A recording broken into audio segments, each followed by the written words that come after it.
올 한 해 우리 주식시장은 잇따른 주가 조작 사건으로 큰 상처를 입었습니다. 그 후폭풍 역시 만만치 않았습니다. 이제 주가 조작을 막기 위한 논의가 본격화하고 있는 가운데 이 패가망신 수준의 강력한 처벌이 필요하다는 목소리가 높아지고 있습니다. 정호진 기자입니다. 하한가 종목들이 잇따르면서 각종 의혹들이 쏟아졌습니다. 네. 하나같이 한 외국계 증권사가 매도상에 올랐는데요. 지난 4월 발생한 주가 폭락 사태와 비슷한 무더기 하한가 사태가 오늘 다시 발생한 가운데 2년 사이 주가가 10배 가까이 급등한 영풍재지가 돌연 하한가를 기록했습니다.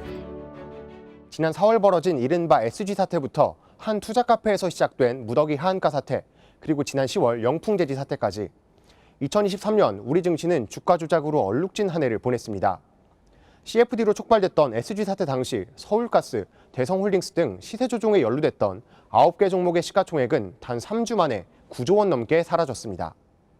두 달 뒤 무더기 하한가 사태에 엮인 5개 종목은 5거래일간 1조 원 넘는 시총이 증발했고, 영풍재지는 6거래일 연속 하한가라는 기록을 세우며 시총이 10분의 1로 줄었습니다. 이처럼 올 한 해 주가 조작은 우리 증시에 큰 흉터를 남겼지만 여전히 투자자들을 유혹하는 그림자는 곳곳에 도사리고 있습니다.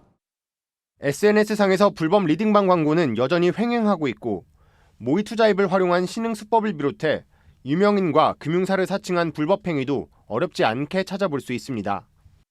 전문가들은 솜방망이 처벌이 범죄를 부추기고 있다며 주가 조작이나 사기에 대한 엄벌이 필요하다고 지적합니다. 미공개 정보 이용, 시세 조작, 부정거래 같은 이른바 3대 불공정 거래를 저지른 5명 중 1명은 범죄를 다시 저지를 정도로 재범률이 높기 때문입니다.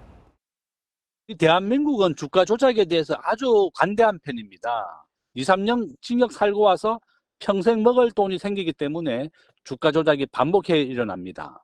그래서 정부는 좀 주가 조작에 대해서 엄하게 처벌하고 근절시키는 노력을 해야 된다. 그렇다면 해외에선 금융범죄에 대해 어떻게 처벌하고 있을까? 해외 주요국에선 불공정 행위에 대한 제재 내역을 모두 공개하고 있습니다. 정보 공개를 통해 더 많은 피해자의 발생을 막기 위해서입니다. 뿐만 아니라 미국과 유럽연합에선 내부자 거래, 시장 조작 등 증권법을 위반한 경우 계좌에 접근하지 못하도록 거래 정지 조치도 취하고 있습니다. 전문가들은 불공정 거래의 재범률을 낮추고 투자자들을 보호하기 위해선 국내에서도 이 같은 조치들이 도입돼야 한다고 강조합니다.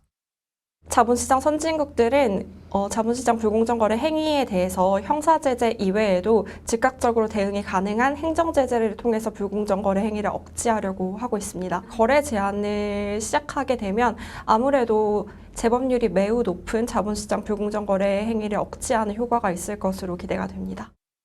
한국경제TV 정호진입니다.